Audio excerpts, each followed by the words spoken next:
నేను అనుకోను. ఇప్పుడు చాలామంది మొదటి నుంచి ఎగ్జామ్స్ రాస్తున్నారు. ఈ 2 రాష్ట్రాల్లో చాలామంది యూట్యూబ్లో ఎలా ప్రిపేర్ అవ్వాలో చెప్తున్నారు, ఎలా చదివితే ఉద్యోగం వస్తుందో చెప్తున్నారు, ఎన్ని మార్కులు వస్తే ఉద్యోగం వస్తుందో చెప్తున్నారు, ఎలా ఉండాలో చెప్తున్నారు, ఎలా ఉండకూడదో చెప్తున్నారు. కానీ ఏ ఇన్స్టిట్యూట్ కానీ లేదా ఏ సంస్థ కానీ మనం ఎప్పటి నుంచి స్టార్టింగ్ నుంచి ఇప్పటి వరకు ఈ రోజు వరకు ఓ సిస్టమేటిక్గా ఎగ్జామ్ పెట్టిన సంస్థ నాకు కనిపించలేదు. అంటే దీన్ని నేను గొప్పగా చెప్పవలసిన అవసరం లేదు, ఆ సంగతి మీ అందరికి కూడా తెలిసిందే. అంటే కాంపిటేటివ్లో నాకు నచ్చిన మాట ఏంటంటే కన్సిస్టెన్సీ, కంటిన్యూటీ. నాకు తెలిసింది తెలివితేటలు కాదు, కన్సిస్టెన్సీ ఉండాలి, కంటిన్యూటీ ఉండాలి. ఆ కన్సిస్టెన్సీ, ఆ కంటిన్యూటీ ఉన్న వాళ్ళు మాత్రమే కాంపిటేటివ్లో నిలబడగలరు, ఏ ఎగ్జామ్ అయినా రాయగలరు, ఏ జాబ్ అయినా సాధించగలరు. అది మీరు ఉండండి అని చెప్పడం కాదు, మేము మీ ముందు ఉండి చూపిస్తున్నాం. మేము ఆ కన్సిస్టెన్సీ, ఆ కంటిన్యూటీ ఎవరి దగ్గర ఉందో మీరు ఒక్కసారి ఆలోచించుకోండి.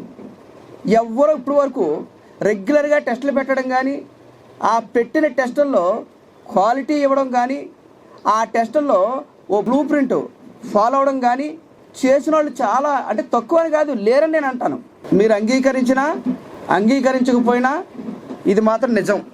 కాబట్టి నా నమ్మకం ఏంటంటే గ్రూప్ 2 అనేది మేము ఫస్ట్ టైం పెట్టినా సక్సెస్ఫుల్గా ఎవరైతే శ్యామ్ ఇన్స్టిట్యూట్ నమ్ముకొని వచ్చారో, లేదా శ్యామ్ ఇన్స్టిట్యూట్ టెస్టులు నమ్ముకొని వచ్చారో, లేదా శ్యామ్ ఇన్స్టిట్యూట్ ఆన్లైన్ క్లాసులు, ఆన్లైన్ టెస్టులు నమ్ముకొని వచ్చారో వాళ్ళందరికీ 100కి 100% మేము కరెక్ట్ గైడ్లైన్స్ ఇచ్చామని, కరెక్ట్గా న్యాయం చేశామని నేను నమ్ముతున్నాను. కాబట్టి ఎక్కువ మెజారిటీ మీకే ఉద్యోగాలు వచ్చే అవకాశం ఎక్కువ ఉంది. ఎందువల్లంటే మీకన్నా తెలివైన ఉండొచ్చు, మీకైనా హార్డ్ వర్క్ చేసి ఉండొచ్చు, కానీ ఈ సిస్టమ్ అనేది లేదు. ఆ సిస్టమ్ లేనప్పుడు ఎంత తెలివైనడైనా, ఎంత హార్డ్ వర్క్ చేసినా, ఎన్ని సంవత్సరాల నుంచి కూర్చున్నా వాళ్ళు కొంచెం ముందుకు రావడం, మార్కులు సాధించడం, ఎక్కడో చిన్న చిన్న మిస్టేక్ చేసే అవకాశాలు కూడా ఎక్కువ ఉన్నాయనేది అంటే నాకున్న అనుభవం. నా కోచింగ్ పరంగా 25 సంవత్సరాల అనుభవం ఉంది. అలాగే కాంపిటేటివ్లో కూడా నేను ప్రిపేర్ అయ్యి జాబ్ కొట్టిన సందర్భాలు ఉన్నాయి.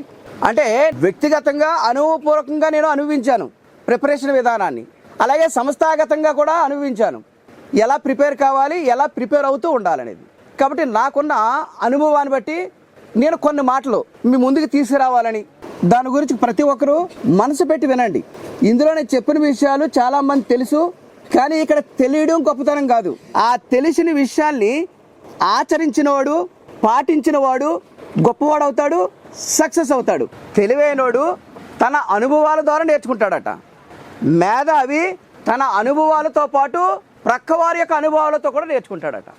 మన అనుభవాల ద్వారా నేర్చుకోవడం అనేది మనకు జీవితం సరిపోదండి. అంటే ఉదాహరణకి గ్రూప్ 2 ప్రిపేర్ అయ్యారు.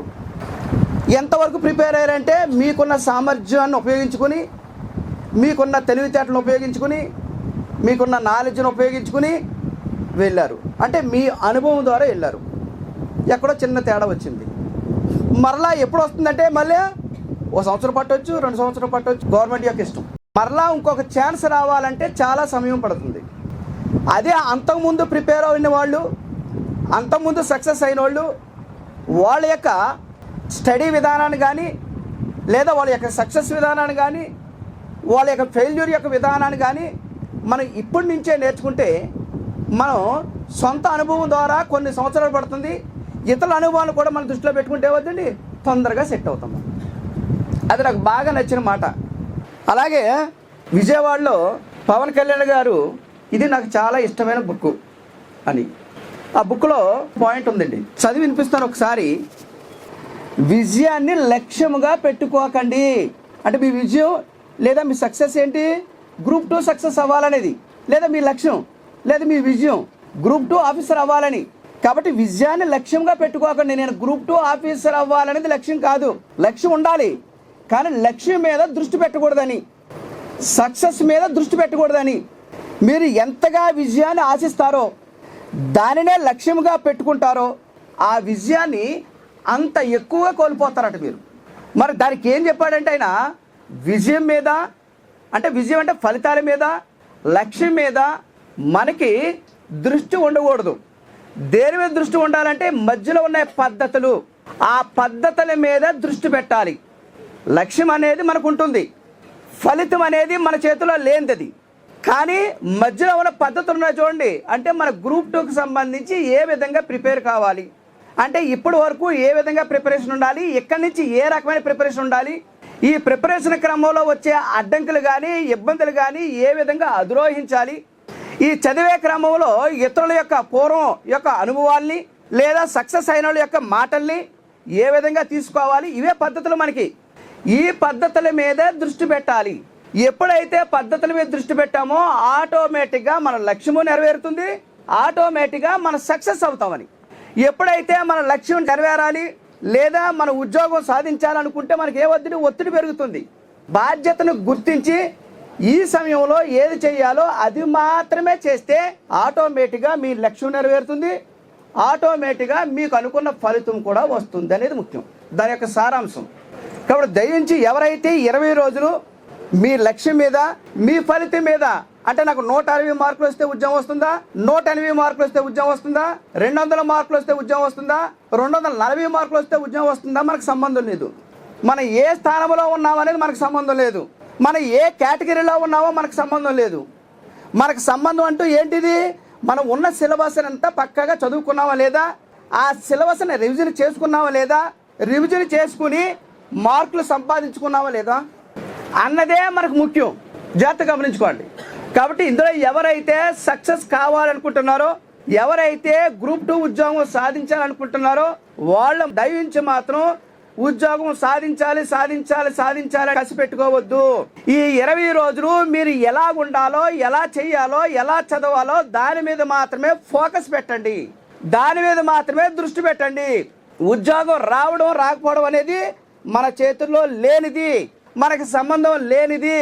దాని మీద ఆశ పెట్టుకున్నామా, దాని మీద దృష్టి పెట్టామా, మన చదవడం కష్టం అవుతుంది, ముందుకెళ్ళడం కూడా కష్టం అవుతుంది.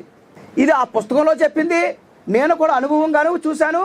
అలాగే ఇక్కడ చాలామంది విద్యార్థుల యొక్క అనుభవాలను కూడా నేను చూశాను. దయించి మాత్రం ఉద్యోగం రావాలి అని చదవకండి. నా బాధ్యత ఏంటంటే నాకు ఎంత అయితే సిలబస్ ఉందో, నేను ఏమి చదవాలో వాటి మీద మాత్రమే ఫోకస్ పెట్టండి అంతే. ఆ విధంగా ఎవరు చేస్తారో వాళ్ళకి మంచి మార్కులు వచ్చే అవకాశం ఉంది. అలాగే అందరి యొక్క అంచనాలు రాన బిట్టు జోలికి ఇందులో 150 బిట్లకి నేను 20 బిట్లే పెట్టాను, నాకు రాదేమో అనుకుని మిగతా బిట్లలో కూడా మనం రాకపోయినా పెట్టేసి వచ్చామనుకోండి, ఆ 20 మార్కులు పోతాయనే సంగతి కూడా మర్చిపోకండి. మీకు వచ్చిన బిట్టు మాత్రమే పెట్టండి. 50% తెలిసినా సరే పెట్టకండి. 50% తెలిసినా అంటే 50% తెలిసిందంటే దాని అర్థం 50% తెలీదు. నెగిటివ్ మార్కింగ్లో మీకు రాని బిట్టు జోలికి వెళ్ళొద్దు, 50% తెలిసిన బిట్టు జోలికి కూడా వెళ్ళకండి. మీరు ఎన్ని బిట్లు పెట్టినా మీకు తెలిసిన బిట్లే పెట్టి బయటికి రండి. అంటే మీకు రాలేదంటే పేపర్ ఇంకా టఫ్గా ఉందని, అటువంటి సమయంలో మిగతా వాళ్ళు రాయలేనప్పుడు మనకు క్వాలిఫైతో చాలు ఉద్యోగం వచ్చేస్తుంది.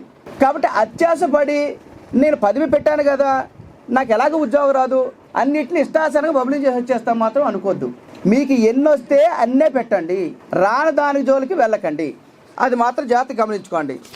గ్రూప్ 2కి సంబంధించి ఒక కేసు ఒకటి ఉంది, రాష్ట్ర విధానానికి సంబంధించి. ఇది ప్రిలిమ్స్కి ముందే వేసిన కేసు, ఇది ఒకటి కాదు 2 ఉన్నాయండి. కాబట్టి ఈ కేసులకు సంబంధించి ఏం జరుగుతుందో, అసలు ఎగ్జామ్ పెడతాడో లేదో, వాయిదా వేస్తాడా, వేస్తే ఎన్ని రోజులు వాయిదా వేస్తాడు, ఇలాగా చాలామంది ఆల్రెడీ పుకార్లు షికార్లు అవుతున్నాయి బయట. మీరు మాత్రం దయించి దాని జోలికి వెళ్ళకండి. 100% ఎగ్జామ్ పెడతాడు, మీరు మాత్రం దాన్ని దృష్టిలో పెట్టుకుని చేయకండి. తర్వాత ఏమైనా కావాలనుకుంటే ఎగ్జామ్ అయిపోయిన తర్వాత దాని మీద కోర్టు తీర్పు అనుగుణంగా మీకు రిజల్ట్ ఇవ్వడం, ఉద్యోగంలో తీసుకోవడం అనేది జరుగుతుంది. దీని గురించి మీరు అనుమానాలు పెట్టుకోవద్దు, అపోహలు పెట్టుకోవద్దు, పక్కన ఎవరిని అడగొద్దు. దానికోసం ఏదో ఒక యూట్యూబ్ ఛానల్ మీరు ఫాలో అవ్వద్దు. టైం అనేది చాలా విలువైంది. ఇప్పుడు ఈ టైం అనేది ఈ టైం అనేది ఎవరైతే జాగ్రత్తగా ఉపయోగించుకుంటారో వాళ్ళు సక్సెస్ అవుతారు. దయించి మాత్రం అది మీ మెదడు నుంచి తీసి పాడేసేయండి. అలాగే దీన్ని దృష్టిలో పెట్టుకుని మిమ్మల్ని ఎవరైనా సరే డీమోటివేట్ చేయవచ్చు మిమ్మల్ని, లేదా మీరే ఇతరులు డీమోటివేట్ చేయవచ్చు, లేదా దీని గురించి మీరు చర్చించుకోవచ్చు. ఆ చర్చలు చేసుకోవడం కానీ, ఆ డీమోటివేట్ చేసుకోవడం కానీ దయించి మాత్రం చేయకండి. ఈ కేసు విషయం అనేది అందరికీ తెలిసిందే. ఇందులో మీకు తెలియకపోతే మాత్రం అది ఏంటి, ఆ కేసు ఏంటి, కేసు పూర్వపరాలు ఏంటి, ఆ కేసు వల్ల వచ్చే లాభం ఏంటి, కేసు వల్ల ఎవరికి లాభం వస్తుంది, మనకు లాభం వస్తుందా, ఇతరులకు లాభం వస్తుందా, ఇవన్నీ ఈ సమయంలో చర్చించే పని లేదు. ఆ విధంగా చర్చించారంటే మీరు పోటీలో వెనకబడిపోతారని గుర్తించండి. కాబట్టి ఆ కేసు విషయం అనేది మీరు పట్టించుకోకండి. ఈరోజు మీ మైండ్లో బ్లైండ్గా ఫిక్స్ అయిపోండి. నార్మల్గా కాదు, బేవచ్చంగా చదవాలని, కష్టపడాలని. కాంపిటేటివ్ అలా కాదు. ఇది ఏపీపీఎస్సీ నిర్వహించే one of the toughest exam. అదేవిధంగా ఏపీపీఎస్సీ నిర్వహించే టఫెస్ట్ ఎగ్జామ్లో మంచి గుర్తింపున్న ఉద్యోగానికి సంబంధించిన ఎగ్జామ్ ఇది. సాధారణంగా టేక్ ఇట్ ఈజీ తీసుకోకండి దీన్ని. ఇందులో కొన్ని టాపిక్స్ ఉంటాయి. కొన్ని టాపిక్స్ అంటే దాని అర్థం సైన్స్ అండ్ టెక్నాలజీ. కానీ సైన్స్ అండ్ టెక్నాలజీ అంటే అందరికీ కొత్తగా ఉంటుంది, కష్టంగా ఉంటుంది. 2 సార్లు చదివినా రాదు, 10 సార్లు చదివినా రాదు. 10కి 20 సార్లు అయినా చదివి ఖచ్చితంగా నేర్చుకోవాలి. ఎందుకు నేర్చుకోవాలంటే ఇది జీవితం, ఇది లైఫ్. అప్పుడే మనకున్న గోల్ని మనం సాధించగలం. నేను యావరేజ్ స్టూడెంట్ అండి, నా వల్ల కాదండి, నేను రోజుకు 12 గంటలు చదవలేకపోతున్నానండి, నాకు అర్థం కావడం లేదండి, నాకు ధైర్యం లేదండి, ఉద్యోగం వస్తుందో రాదో నాకు భయంగా ఉందండి, ఇవన్నీ మీ మైండ్ నుండి తీసేయకపోతే మాత్రం దెబ్బతింటారు. ఇవన్నీ అనవసరమైన మీ మైండ్లో పెట్టుకున్న విషయాలు. వీటిని బయట తీసేసేయండి. ఉద్యోగం వస్తుందో రాదో మనకు అనవసరం, దానికి దిగులు అవసరం లేదు, భయపడవలసిన అవసరం లేదు. మీ పని ఏంటంటే మీ పద్ధతి మీద దృష్టి పెట్టండి. కష్టపడితే మనం ఏ ఏరియాలో అయితే బలహీనంగా ఉన్నామో ఆ ఏరియాలో బలంగా తయారవగలదు. కష్టపడితే మనలో ఉన్న నెగిటివ్ పాయింట్స్ ఏవైతే ఉన్నాయో పాజిటివ్ పాయింట్గా మారిపోయే అవకాశం ఉంది. మనం ఏది అనుకుంటే అది సాధించవచ్చు. ఎవరెస్ట్ స్టూడెంట్ అని మీకు మీరే ఒక బౌండరీని గీసేసుకుని నెగిటివ్ యాటిట్యూడ్లోకి అసలు వెళ్ళకండి దయించి. ఈ 20 రోజులు ఎలా చదవాలి, ఏ పుస్తకాలు చదవాలి, ఈ 20 రోజులు కొత్త పుస్తకాలు చదివినా, ఈ 20 రోజులు కంటెంట్ మీద దృష్టి పెట్టినా, ఈ 20 రోజులు పేపర్ మీద దృష్టి పెట్టినా మనం రేపు మంచి మార్కులు సాధించలేము. కాబట్టి కొత్తవి ఏమీ చదవకూడదు. గుర్తుపెట్టుకోండి, కొత్తవి ఏమీ చదవకూడదు. ఆశ ఉంటుంది, ఇంకా మంచి మార్కులు తెచ్చుకోవాలి, ఇంకా కొత్త అంశాలు నేర్చుకోవాలి, ఆశ ఉంటుంది. కానీ ఆశపడే సమయం కాదు ఇది, ఆలోచనతో నడవలసిన సమయం. 2024-25 బడ్జెట్ చదివితే 2 లేదా 3 మార్కులు వచ్చే అవకాశం ఉందని అనిపిస్తుంది మీకు. ఆ కొత్తది చదవడం వల్ల పాత దాంట్లో 2 లేదా 3 మార్కులు కదండి, ఇక్కడ 4 లేదా 6 మార్కులు పోయే అవకాశం ఉందండి. ఏది బెటర్ ఆలోచించుకోండి. కొత్త బడ్జెట్ చదవడం వల్ల 2 లేదా 3 మార్కులు వస్తాయని ఆలోచన ఉంటుంది. ఆ కొత్త బడ్జెట్ చదవడం వల్ల ఆ పాత ఏమవుతుందండి, 4 లేదా 6 మార్కులు పోయే అవకాశం ఉందండి. అంటే కొత్త డేటా రావడంతో పాత డేటా పోతుంది. కాబట్టి బడ్జెట్ మీద లోతుగా వెళ్ళకండి, జస్ట్ పైన మాత్రం చదవండి. పాతవి ఇప్పుడు వరకు చదివినవి మాత్రమే రివిజన్ చేయండి. రివిజన్ లేకపోతే మీరు కాన్ఫిడెంట్గా ఆన్సర్ పెట్టలేరు. కాన్ఫిడెంట్గా ఆన్సర్ పెట్టకపోతే నెగిటివ్ మార్కింగ్లో మార్కులు రావడం జరగదు, ఆన్సర్లు తప్పు పెట్టే అవకాశం ఉంటుంది. మీరు కాన్ఫిడెంట్గా ఆన్సర్ పెట్టాలంటే తప్పనిసరిగా రివిజన్ మీద రివిజన్ చేయాలి. ముఖ్యంగా నెగిటివ్ మార్కింగ్లో అనేక సార్లు రివిజన్ పడితే మీరు పెట్టగలరు, నెగిటివ్ నుండి మీరు తప్పించుకోగలరు. మీరు ఇప్పుడు వరకు రాసిన ప్రాక్టీస్ టెస్టులనే పదే చదవండి. 24,000 బిట్లు, అవునా? అసలు 24,000 బిట్లు అంటే మాట్లాడండి. అలాగే మీకు 3 బిట్ బ్యాంకులు ఇచ్చాం. అంటే ఏపీ హిస్టరీ అనేది బయట దొరుకుతుందని చెప్పి మీకు ఇండియన్ పాలిటీ ఇచ్చాను, ఏపీ ఎకానమీ ఇచ్చాను, అలాగే సైన్స్ అండ్ టెక్నాలజీ ఇచ్చాను. వీటిని మాత్రమే చదవండి దయించి. ఏపీ హిస్టరీకి సంబంధించి మీరు ఏ బయట బుక్ అయితే చదువుతున్నారో బిట్ బ్యాంకు, ఆ బిట్ బ్యాంకు ప్రాక్టీస్ చేయండి. మరొకసారి ప్రాక్టీస్ చేయండి. మరొకసారి పేపర్లను బయటికి తీయండి. మీ దగ్గర పుస్తకాలు పక్కన పెట్టకండి. ఇంకా కాకపోతే చదువుతున్నప్పుడు ఎక్కడైనా మీకు డౌట్ వస్తే ఆ డౌట్ వచ్చినప్పుడు మాత్రమే కంటెంట్లోకి వెళ్ళండి. ఆ డౌట్ వచ్చినప్పుడు మాత్రమే మీకు ఎక్స్ప్లెనేషన్ పార్ట్కి వెళ్ళండి. మీకు దాంతోపాటు మీకు ఇంకొక అవకాశం కూడా ఉంది. మీకు ఆన్లైన్ క్లాసులు కూడా యాక్టివేషన్లో ఉన్నాయి. మళ్ళీ అందులో కూడా వెళ్ళి వినొచ్చు మీకు డౌట్ వస్తే. అంటే కంటిన్యూగా వినడం కానీ, కంటిన్యూగా చదవడం కానీ, కంటిన్యూగా ఆ కాన్సెప్ట్ చదవడం కాదు. ఇక్కడ బిట్ ప్రాక్టీస్ చేయాలి. రాని బిట్ కోసం మాత్రమే దాని యొక్క ఎక్స్ప్లెనేషన్ కానీ, ఎనాలిసిస్ కానీ తెలుసుకోవాలి. ఇక మీకు నాకు ఎవరికి వస్తుంది 24,000 బిట్లు. నేను కూడా లెక్క వేయలేకపోయాను. 24,000 బిట్లు ప్లస్ ఆ బుక్లో ఉన్న బిట్లు. ఆ బుక్లో బిట్లు కూడా ఇందులో చాలా మట్టుకి రిపీట్ కాలేదు. మీరు కాదు చెక్ చేసుకోండి. సాధారణంగా ఎవరైతే మేము రాసిన బుక్కే కాదని చెప్పి అందరూ రిపీటెడ్ పెట్టేస్తారు. రిపీటెడ్ లేవు. కాబట్టి ఈ 20 రోజులు మీరు చేయవలసింది ఈ బిట్ బ్యాంకు, ఈ ఎగ్జామ్లో పెట్టిన బిట్టులు మాత్రమే ప్రాక్టీస్ చేయండి. మరొకసారి ప్రాక్టీస్ చేయండి. మీరు రేపు ఎగ్జామ్కి వెళ్ళినప్పటికి ఎలా రాస్తారంటే, ఇక్కడ ఎగ్జామ్ ఎలా రాస్తారో రాసుకుని బయటకు వచ్చేస్తారు. మీరు ఆన్సర్ని ప్రశ్నలు గాను, ప్రశ్నల్ని ఆన్సర్లు గాను ప్రిపేర్ కండి. ఇప్పుడు మనం ఇచ్చినట్టే ఫ్రేమింగ్ ఉండదు. ఆన్సర్ దాన్ని తీసుకొచ్చి వాడు ప్రశ్న రూపంలో పెడతాడు, ప్రశ్నలో ఉన్న దాన్ని ఆన్సర్లో పెడతాడు. అంటే మీరు కొంచెం అక్కడ ఎనలిటికల్గా చదవాలి. అంటే మొత్తం ఓవరాల్గా సిలబస్ కవర్ అయిపోతుంది. అలాగే టైం మేనేజ్మెంట్, టైం అనేది చాలా ఇంపార్టెంట్. 3 గంటల్లో ఆ పేపర్ కంప్లీట్ చేసుకుని రావాలి. ఒక్కొక్కసారి పెద్ద పెద్ద క్వశ్చన్లు ఇచ్చినప్పుడు దానికే 2-3 నిమిషాలు కూడా పట్టేస్తుంది. 2.5 గంటలు 150 నిమిషాలు 150 బిట్లు అంటే నిమిషం. గంట అంటే నిమిషానికి ఒక బిట్టు. ఒక్కొక్కసారి ఒక పేజీ ఉంటుంది, అది బిట్టు ఒక అర పేజీ ఉంటుంది. ఆ బిట్టు చదవడానికే కష్టంగా ఉంటుంది. ఆన్సర్ మాత్రం ఈజీయే, బిట్టు చదవడే కష్టం. అటువంటిప్పుడు దాని మీద 2-3 నిమిషాలు పట్టింది అనుకోండి, నెక్స్ట్ వచ్చే బిట్కి ఏమవుతుంది, దాని ఎఫెక్ట్ ఉంటుంది. కాబట్టి ఇన్ టైంలో రాయగలిగే కెపాసిటీ అనేది మీలో ఉండాలి. టైం మేనేజ్మెంట్ ఉండాలి. ఆ టైం మేనేజ్మెంట్ ఉండాలంటే మీరు స్థిరంగా కూర్చోవాలి, కాన్ఫిడెంట్గా ఉండాలి. అలాగే స్ట్రెస్ అండి, ఒత్తిడి ఉంటుంది. ఇప్పుడైతే మీరు చాలా టేక్ ఇట్ ఈజీగా రాసుకుంటారు, కానీ అక్కడికి వెళ్ళిన తర్వాత లోపల అనేక రకమైన హార్మోన్స్ రిలీజ్ అయిపోతుంటాయి. స్ట్రెస్ని నుండి బయటికి రండి. బయటికి రావాలంటే నేను ఇందాక చెప్పాను చూడ, పద్ధతుల మీద దృష్టి పెట్టండి. మన పని ఏంటి, అక్కడ మన చదివిందంతా అవుట్పుట్ ఇచ్చి రావడమే. దీనికి ఉద్యోగం వస్తుందా రాదా?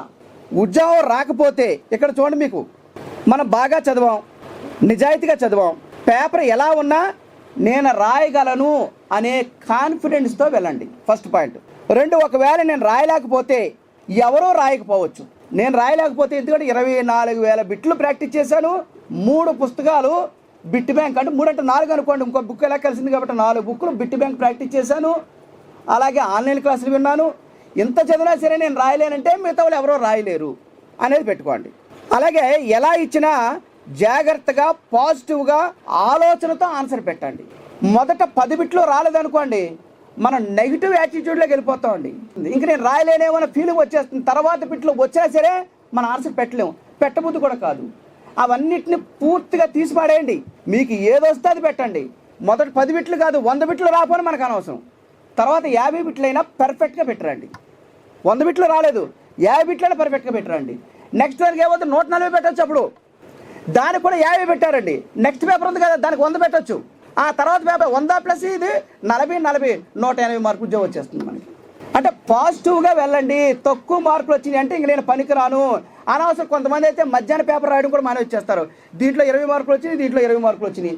20 మార్కులు నాకు ఉద్యోగం వస్తుంది, మధ్యాహ్నం ఎందుకు రాయడం, టైం వేస్ట్ చేసుకోవడం. కొన్ని ఇక్కడ ఏమైనా కొన్ని కోట్లు నష్టపోతాం మనం, ఏమనని నష్టపోం కదండి. టైం అనేది మీరు చూసుకోండి ఏ విధంగా అనేది. ఇంటర్వ్యూకి వెళ్ళాను, 1 మార్కే తేడా వచ్చింది నాకు. ఇంటర్వ్యూకి వెళ్ళాను, 43 పోస్టులు, 1 మార్కు వచ్చి ఉంటే ఆ 43 మందిలో నేను కూడా ఉందును. ఇప్పుడు అందరూ కూడా డైరెక్టర్లు అయిపోరు, నేను కూడా డైరెక్టర్ అవుతును, లేదా రీజనల్ జాయింట్ కమిషనర్ అవుతును, లేదా ఇప్పుడు కొంతమంది అయితే ఆ కేటగిరీలు ఉంటే వాళ్ళ యొక్క ప్రాబ్లమ్స్ని బట్టి ఇంకా డియూలు కొంతమంది ఉన్నారు, అది వేరే సంగతి. నేను గమనించింది అప్పుడు 2 ఆప్షన్స్, హిస్టరీ ఆప్షన్ ఒకటి, పబ్లిక్ అడ్మినిస్ట్రేషన్ ఆప్షన్ ఒకటి. హిస్టరీ మాత్రం నేను రివిజన్ చేయలేకపోయాను. ఇన్స్టిట్యూట్ నడుపుకుంటేనే, ఇది 2009, ఇన్స్టిట్యూట్ నడుపుకుంటేనే నాకు ఇష్టమైన జాబ్ కాబట్టి కష్టపడ్డాను, చదివాను ఇష్టంగానే. 16 బిట్లు తప్పెట్టి వచ్చాను హిస్టరీలో. 16 బిట్లు అంటే తెలిసిన బిట్లు తప్పెట్టి వచ్చాను నేను. నాకు కావాల్సిన బిట్ మార్క్ ఎంత, 1 మార్కే. నేను తప్పెట్టి వచ్చిన ఎన్నండి, 16.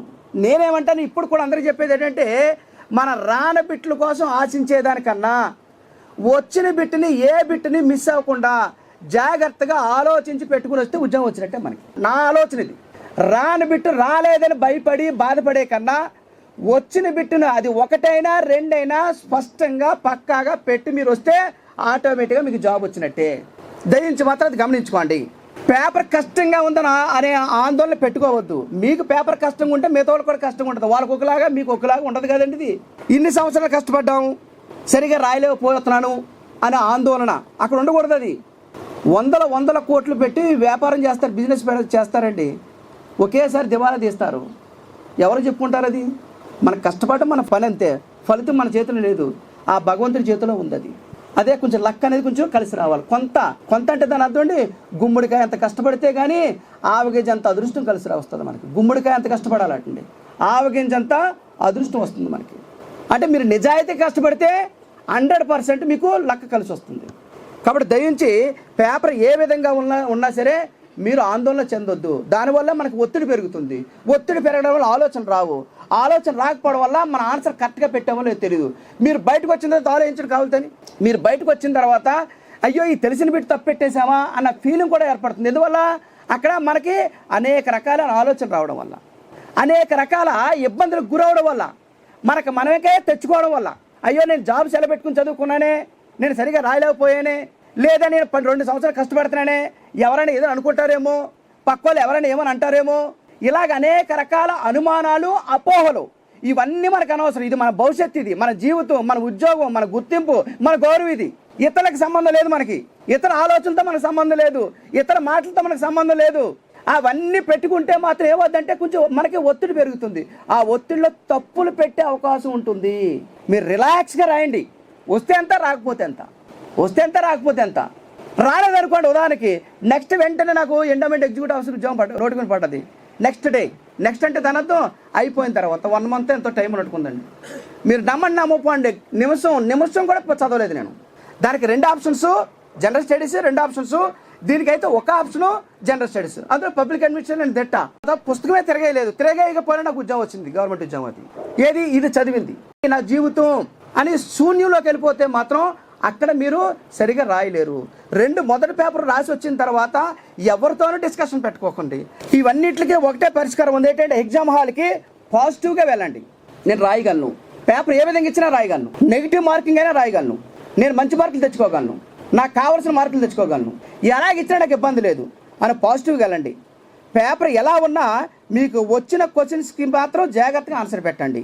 రాని వాటిని నిజాయితీగా వదిలేండి. చాలామంది చేసిన తప్పు గుర్తుపెట్టుకోండి. ఇక్కడ ఒకలా ఉంటుంది, అక్కడికి వెళ్ళిన తర్వాత మన మైండ్ సెట్ ఒకలా ఉంటుంది. 1 మార్కే కదా, 1, 2 కదా, 3 కాదని చెప్పి ప్రతి దాని జోలికి వెళ్తుంటాం.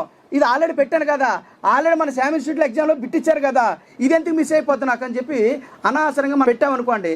దానివల్ల ఏమవుతుందంటే దాని బదులు ఇంకో మార్కు పోతుంది, దాని బదులు ఇంకో మార్కు పోతుంది, దాని బదులు ఇంకో మార్కు, మైనస్లో పడిపోతాం. చూడండి, మీకు ఇప్పుడు 1600 సుమారుగా 1615 మంది, 1700 మంది ఎగ్జామ్ రాస్తున్నారు. అంటే రాసిన వాళ్ళు ఆఫ్లైన్లో. అందులో చూడండి ఎంత నెగిటివ్ మార్కింగ్ ఉన్నారో. -2 మార్కులట, -3 మార్కులట, -4 మార్కులట లాస్ట్ నుండి. అంటే అన్ని రాసేస్తున్నారు అంతే, అన్ని కీ పెట్టేస్తున్నారు అంతే. నెగిటివ్ మార్కింగ్ లేకపోతే మంచిదే, అన్ని పెట్టేసుకుని రావాలి. ఇప్పుడు నెగిటివ్ మార్కింగ్ ఉన్నప్పుడు దానికి ఒక సిస్టమ్ ఉంటుంది. కనీసం ఒక 20 మార్కులు 30 మార్కులు వస్తే నెక్స్ట్ టైం ఇంకొక 5 మార్కులు పెంచుకోవచ్చు అనే ఆలోచన వస్తుంది. నువ్వు నెగిటివ్లోకి వెళ్ళిపోతుంటే ఎలాగా? ఎగ్జామ్ రాసేటప్పుడు మాత్రం ప్లెజెంట్ ఆఫ్ మైండ్ ఉండాలి. సాధారణంగా ఏదో పుస్తకాన్ని కానీ కోచింగ్ కానీ తీసుకోవడం ఒక్కసారి మాత్రమే. ఏదైనా పుస్తకం మంచి క్వాలిటీ ఉన్న పుస్తకాన్ని, ఏదో ఒక పుస్తకాన్ని మాత్రం పట్టుకోవాలట. దాన్ని అనేక సార్లు రివ్యూ చేయాలట. ఆ తర్వాత ప్రాక్టీస్ టెస్టులు రాయాలట. తర్వాత మనం ప్లెజెంట్ ఆఫ్ మైండ్తో ఎగ్జామ్ రాయాలంట, పీస్ ఆఫ్ మైండ్తో.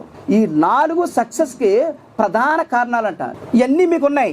ఇక్కడే రాసేటప్పుడు ఆందోళన లేకుండా పీస్ ఆఫ్ మైండ్తో ఉండాలి. ఎలాగైనా నేను రాయగలను, ఎలాగిచ్చినా నాకు అనవసరం, ఎలా రాసినా నాకు ఇబ్బంది లేదు అని ప్లెజెంట్ ఆఫ్ మైండ్ ఉండాలి, పీస్ ఆఫ్ మైండ్ ఉండాలి. నాకు రాలేదంటే మిగిలిన వారు కూడా రాయకపోవచ్చు. చదవడం రాయడం నా పని, ఫలితం నా పని కాదు అని ముందే డిసైడ్ అవ్వండి. ఒత్తిడి తగ్గుతుంది. అక్కడికి వెళ్ళి చదివాను, రాశానంతే, అక్కడి వరకు నా పని. తర్వాత ఫలితం అనేది నా చేతిలో లేదు. నెక్స్ట్ మళ్ళీ వెంటనే ఇంకో దానికి వెళ్ళిపోండి. వెళ్ళండి ఆ 2 ఎగ్జామ్స్కి వెళ్ళిపోయిన వెంటనే ఎవరు ఇందులో చాలామంది కూడా గ్రూప్ 1 క్వాలిఫై ఉంటారు. నెక్స్ట్ నోటిఫికేషన్, మళ్ళీ నెక్స్ట్ నోటిఫికేషన్. ఇది ఆల్రెడీ నాకు మంచి మార్కులు వస్తున్నాయి, 200 మార్కులు వస్తున్నాయి, 180 మార్కులు వస్తున్నాయి, 160 మార్కులు వస్తున్నాయి. కానీ అందరూ తర్వాత ఎనాలిసిస్ పెడతారు, దీని ప్రకారం నాకు ఉద్యోగం వస్తుందన్నా సరే అక్కడితో అది ఆగిపోండి. మీ చేతికి అపాయింట్మెంట్ వచ్చే వరకు మీకు ఉద్యోగం వచ్చినట్టు కాదు. రేపు పొద్దుట రిజల్ట్ ఇవ్వచ్చు, ఇవ్వకపోవచ్చు కూడా, మన చేతిలో లేదు. ఇది మిమ్మల్ని నెగిటివ్ తీసుకురావాలనే ఉద్దేశం కాదు. ఒకవేళ రిజల్ట్ ఇచ్చినా సరే మీకు అపాయింట్మెంట్ ఇవ్వచ్చు, ఇవ్వకపోవచ్చు, లేదా నోటిఫికేషన్ క్యాన్సిల్ చేయొచ్చు. అర్థం లేదు మీకండి. అంటే దాని అర్థం ఏంటంటే మనకు అపాయింట్మెంట్ ఆర్డర్ మీ చేతికి వచ్చే వరకు ఉద్యోగం రానట్టే. నెక్స్ట్ డే ఒక రోజు రెస్ట్ తీసుకోవడం, తర్వాత నుంచి నెక్స్ట్ ఫర్దర్గా ఇంకో ఎగ్జామ్కి మీరు కంటిన్యూ అయిపోవడం బెటర్. మరి నాకు తెలిసిన మట్టుకి ఒత్తిడి తగ్గి జ్ఞాపశక్తి పెరగాలంటే నేను ఈనాడు పేపర్లు రాశాడు, ఆల్రెడీ పిల్లల చేత చేయిస్తున్నాను. నిన్న ఈనాడు పేపర్లో యాజిటీజ్గా రాసింది. ఒత్తిడి తగ్గి జ్ఞాపక శక్తి పెరగాలంటే, ఒత్తిడి తగ్గడమే కాదు, మీరు చదివిందంతా గుర్తుండాలంటే ఒక చిన్న చిట్కా ఉంది. అదేంటంటే ఇప్పటి నుంచి, ఈ రోజు నుంచి చేయండి. ప్రతిరోజు ఉదయం 5 నుంచి 15 నిమిషాలు వజ్రాసనంలో కూర్చోండి. చూపుడు వెళ్ళి బొట్టన వేలుతో నొక్కి పెట్టండి. ఈ 3 వేళ్ళు ఉన్నాయి సరే, మిగతా 3 వేళ్ళు పొజిషన్ కరెక్ట్గా ఉండాలి. ఎగుడు దిగుళ్ళు ఉండకూడదు, ఖాళీలు ఉండకూడదు. వజ్రాసనంలో కానీ పద్మాసనంలో కానీ ఒకవేళ 2 కష్టంగా ఉన్నాయనుకోండి, మామూలు ఆసనంలో కూడా కూర్చోవచ్చు. మీరు ఉండి జస్ట్ మెడిటేషన్లో ఉండండి, ధ్యానంలో ఉండండి. ఇది మీకు సరదాగా ఉంటుంది, టేక్ ఇట్ ఈజీగా ఉంటుంది. దీనివల్ల ఫలితాలు ఏంటో నేను ఈనాడు పేపర్ వసుంధరలో చూడండి నిన్న. దీనివల్ల ఎంత ఫలితాలంటే జ్ఞాపక శక్తి విపరీతంగా పెరుగుతుందట, ఒత్తిడి పూర్తిగా పోతుందట, రోజంతా యాక్టివ్గా ఉంటామంట, రోజంతా యాక్టివ్గా ఉంటామంట. మన మైండ్ రోజంతా పాజిటివ్ యాటిట్యూడే ఉంటుంది. అంటే పాజిటివ్ ఆలోచనలు మాత్రం వస్తాయి, నెగిటివ్ ఆలోచన మన దగ్గరికి చేరబట్టండి అసలు అని. అంటే కేవలం 5 నుంచి 15 నిమిషాలు ఇదే మన పొద్దున్న లేసాం కదా, అదే పని కంటిన్యూగా 24/7 చదివినా కష్టం. కనీసం 15 నిమిషాలు రోజు మెడిటేషన్ చేయండి. ధ్యానంలో ఉంటే మీకు మొత్తం టోటల్గా మీ ఒత్తిడి తగ్గిపోద్ది, ఆందోళన తగ్గిపోద్ది, భయం పోతుంది, ధైర్యం వస్తుంది. ధైర్యించి మాత్రం ఇది పాటించండి. ఎంత చదివామనేది ముఖ్యం కాదు, ఎంత అవుట్పుట్ ఇచ్చామనేది, ఎంత గుర్తుపెట్టుకున్నాం అనేది, ఎలా రాసామనేది ముఖ్యం. గుర్తుపెట్టుకోండి, అది ధైర్యం ఉండాలి, తెగింపు ఉండాలి. అంటే మూర్ఖంగా వెళ్ళిపోవాలంటండి, అంటే మూర్ఖంగా చదవాలని. అంటే బండగా అంటే దాని అర్థం ఆలోచన లేకుండానే కాదు, ఇంకా మూర్ఖంగా అంటే ఇంక ఇదే నా జీవితం అన్నట్టు. ఒత్తిడి భయాన్ని అధిగమించండి, నమ్మకాన్ని ఆత్మవిశ్వాసాన్ని పెంచుకోండి. ఇది కాకపోతే నాకు ఇంకోటి ఉందనే ఆలోచనతో మీరు ముందుకెళ్ళండి. ఇంత కష్టపడ్డా, సెలవులు పెట్టుకుని చదువుకున్నా ఎవరో ఏదో అనుకుంటారని ఇవన్నీ మీ మైండ్ నుండి తీసేయండి. తీసేయకపోతే మాత్రం ఒత్తిడి పెరుగుతుంది. మన సెల్ఫ్ మోటివేషన్ చూసారండి, నా బ్యాక్గ్రౌండ్ ఏంటి, నా ఆర్థిక పరిస్థితి ఏంటి, నా తల్లిదండ్రుల పరిస్థితి ఏంటి, అలాగే నా భవిష్యత్తు ఏంటి, అలాగే నా గుర్తింపు ఏంటి, జాబ్ వస్తే నా గౌరవం ఏంటి, జాబ్ వస్తే సమాజంలో నా స్టేటస్ ఏంటి, ఇది మీకు గుర్తుంటే ఇది ప్రతిరోజు నిత్యం మిమ్మల్ని ప్రేరణ చేసి తీసుకొస్తుంది. ఇది కంటిన్యూటీగా ఉండేది. మేము చెప్పే మాటలు కంటిన్యూగా ఉండవు.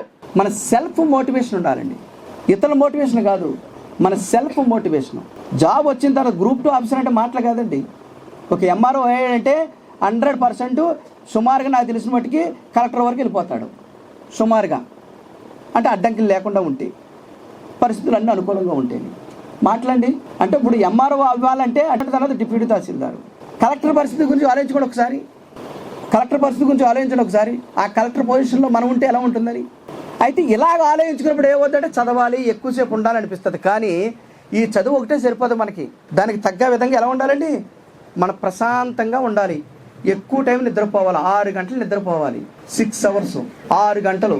మీరు ఎంత బాగా పడుకుంటే అంత అవుట్పుట్ ఇవ్వగలరు. గుర్తుపెట్టుకోండి, ఇవి చిన్న చిన్న విషయాలు, ఇది జీవితాన్ని మలుపు తిప్పుతాయండి. ఇవి 6 గంటలు పడుకోవాలి, టైంకి తినాలి, ప్రశాంతంగా ఉండాలి, అలాగే ఒత్తిడి గురవ్వకూడదు. ఇవి లేకుండా ఉంటేనే మంచిది. చదువు ఒకటే సరిపోదు, నేను ఈ 24/7 చదువుతున్నాను, నా గ్యారంటీ కన్ఫర్మ్ ఉద్యోగం వచ్చేస్తుంది అనుకుంటే మాత్రం పొరపాటు. దానికి తగ్గ విధంగా మీ ప్రిపరేషన్ కూడా ఎలా ఉండాలండి, హాయిగా పడుకోవాలి, టైంకి తినాలి, హాయిగా ఉండాలి, ఇష్టంగా చదవాలి, కష్టంగా ఉండకూడదు, ఒత్తిడి నుండి బయటపడాలి. ఓసీకి 40% రావాలి, బీసీకి ఏమో 35% రావాలి, ఎస్సీ ఎస్టీకి 30% రావాలి. ఇది దయించి మాత్రం ఎవరో నెగిటివ్కి వెళ్ళకండి. నేనైతే చెప్తున్నాను, మరి మీకు కూడా తెలియాలి. మనం ఈ విధంగా పర్ఫెక్ట్గా సిస్టమేటిక్గా తీసుకురావడంతో పాటు 23 సెంటర్లో రాస్తున్నారండి పిల్లలు. 23 సెంటర్లో ఇప్పటికి కూడా నాకు పేపర్ అందలేదని కానీ ఏ రోజు మీకు లోటు లేకుండా దానికి సంబంధించిన ఎక్స్ప్లెనేషన్ ఇచ్చుకుంటూ ఇంకా కొత్తగా దాని ఇమేజెస్ పెట్టుకుంటూ తీసుకొచ్చి మిమ్మల్ని మంచి మార్గంలో, మంచి సన్మార్గంలో పెట్టామనేది మా ఉద్దేశం. కానీ ఇది నేను ఇంతమంది రాస్తానని అనుకుని పెట్టలేదు. ఎక్కడ కోచింగ్ తీసుకున్నారు, ఎక్కడో రాస్తారనుకున్నాను, కానీ స్టేట్ అంతా రావడం జరిగింది. మనం చూసి ఎప్పటి నుంచో మన ఇన్స్టిట్యూట్ వాళ్ళు పెట్టడం మొదలుపెట్టారు ఎగ్జామ్స్. అదేనా? కంటిన్యూటీ లేదు. మీరు చెక్ చేసుకోండి, కంటిన్యూటీ లేదు, క్వాలిటీ లేదు. అంటే ప్రయత్నం చేయాలంటే మనసు ఉండాలి, లోపల సంకల్పం ఉండాలి, ఏదో చేయాలని కసి ఉండాలి. అందువల్ల ఇప్పుడు మీకు లోటు లేకుండా తీసుకొచ్చాం. నెక్స్ట్ వీక్ కూడా ఉంది, తర్వాత 16వ తారీఖున కూడా రెడీ చేసుకున్న పేపరు. కానీ మీకు ఇబ్బంది పడకూడదని మీరు కనీసం 2 వారాలు ఇంట్లో కూర్చోవాలి. మీరు కనీసం 2 వారాలు ఈ బిట్లన్నీ ప్రాక్టీస్ చేయాలంటే 16వ తారీఖు టెస్ట్ లేకపోవడమే, మీరు రాయిపోవడం మంచిది. ఈ లోపల చాలామంది క్లైమాక్స్లో ఓ టెస్ట్ పెట్టడానికి వస్తారు, అవి కూడా మీరు అప్లై చేసుకుంటే ప్రయోజనం ఉండదు, వేస్ట్. అది మాత్రం గుర్తుపెట్టుకోండి. ఇంక ప్రతి ఒక్కరు ఏదో ఒక ఎగ్జామ్ పెడుతుంటారు లాస్ట్ని.